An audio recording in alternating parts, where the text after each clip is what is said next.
আসসালামু আলাইকুম। এসএসসি ২০২৬ সালের প্রিয় শিক্ষার্থীবৃন্দু, আশা করছি সকলে ভালো আছো। এসএসসি ২০২৬ সালের পরীক্ষা কবে হবে? সর্বশেষ আপডেটটি আজকে তোমাদেরকে জানাবো। তাই তুমি যদি আমাদের চ্যানেলে নতুন হয়ে থাকো, চ্যানেলটি অবশ্যই সাবস্ক্রাইব করে ফেলো, যাতে করে পরবর্তী আপডেট আসার সাথে সাথে নোটিফিকেশন পেয়ে যাও। স্কুল কলেজের সকল আপডেট সবার আগে পেয়ে যাবে আমাদের চ্যানেলে। সো চলো বেশি কথা না বলেই আজকের ভিডিওটি আমরা শুরু করি।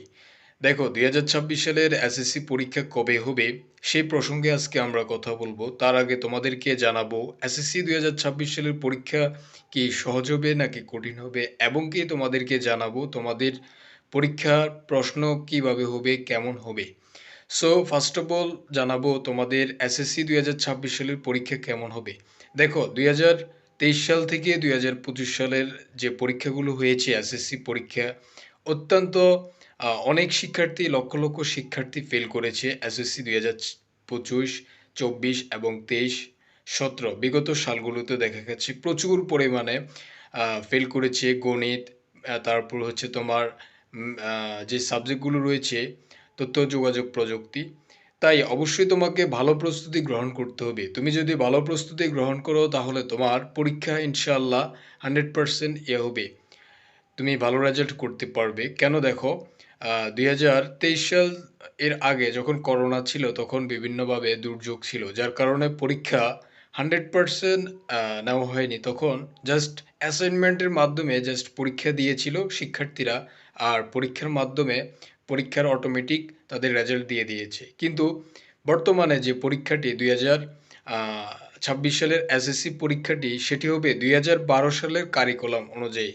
আগের যে নিয়ম ছিল সেটা একদমই ভিন্নভাবে নতুনভাবে তোমাদেরকে ২০২৬ সালের পরীক্ষা অনুষ্ঠিত হবে, যার মাধ্যমে তোমরা তোমাদের পরীক্ষা দিতে হবে।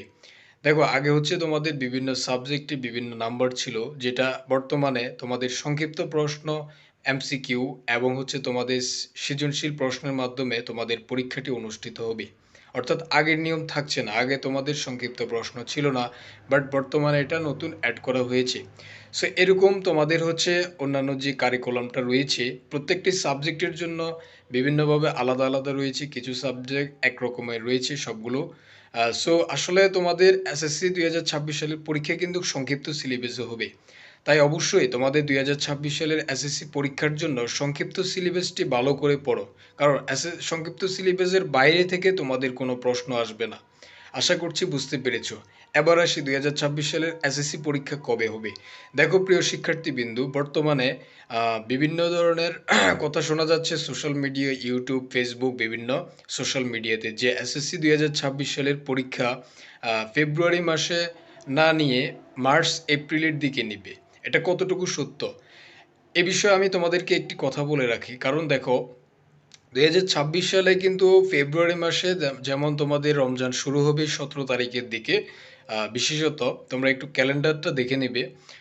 এর পরবর্তীতে কিন্তু ইলেকশনের একটা বিষয় রয়েছে। সো সবকিছু টোটাল মাথায় রেখে দেখা যাচ্ছে যে যখন রমজান যদি ফেব্রুয়ারির দিকে শুরু হয় তাহলে ফেব্রুয়ারি, মার্চ, এপ্রিল এই যে সময়টা, এই সময়ের ভিতরে কিন্তু রমজানটা চলবে। যার কারণে এই সময়ে কিন্তু তোমাদের পরীক্ষা নেওয়াটা সম্ভব হবে না।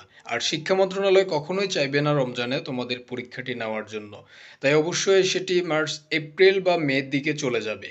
যদি এপ্রিল বা মের দিকে প্রথম সপ্তাহের দিকে তোমাদের পরীক্ষাটি শুরু হয়, অর্থাৎ রমজানটা শেষ হয়, যদি ইলেকশনটা হচ্ছে তোমাদের ফেব্রুয়ারি মাসে যদি হয়, তাহলে তোমাদের পরীক্ষাটি কিন্তু 100% মার্চের পরে এপ্রিল বা মের দিকে হবে সম্ভাবনা সবচেয়ে বেশি।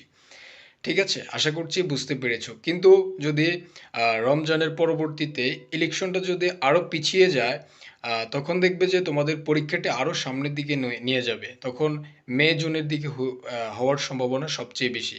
কিন্তু তোমরা মনে রাখো যে তোমাদের প্রস্তুতি যদি ভালো হয়, তাহলে তোমাদের এসএসসি ২০২৬ সালের পরীক্ষা ভালো হবে। যখনই পরীক্ষা হোক না কেন তোমাদের রেজাল্ট ভালো হবে। তবে সকল আপডেট পাওয়ার জন্য তোমাদের পরীক্ষা কবে, সকল আপডেট যদি শিক্ষা মন্ত্রণালয় কিন্তু মূলত শিক্ষা মন্ত্রণালয়ের যে ওয়েবসাইট রয়েছে সেখানে পাবলিশড করে থাকে। যদি পাবলিশড করে যে শিক্ষা মন্ত্রণালয় একটি নোটিশ প্রকাশ করে এসএসসি 2026 সালের পরীক্ষা এই ডেটে অনুষ্ঠিত হবে এক্স্যাক্টলি। তাহলে আমরা তোমাদেরকে সাথে সাথে জানিয়ে দিব। সেজন্য আমাদের সাথে যুক্ত থাকতে হবে, চ্যানেলটি সাবস্ক্রাইব করে ফেলো এবং ভিডিওটিতে একটি লাইক এবং একটি কমেন্ট করে দাও আজকের ভিডিওটি তোমাদের কেমন লেগেছে। সো পরবর্তী ভিডিও পাওয়ার জন্য আমাদের সাথে যুক্ত থাকো। সবাইকে অসংখ্য ধন্যবাদ। আল্লাহ হাফেজ। আসসালামু আলাইকুম রহমতুল্লাহ।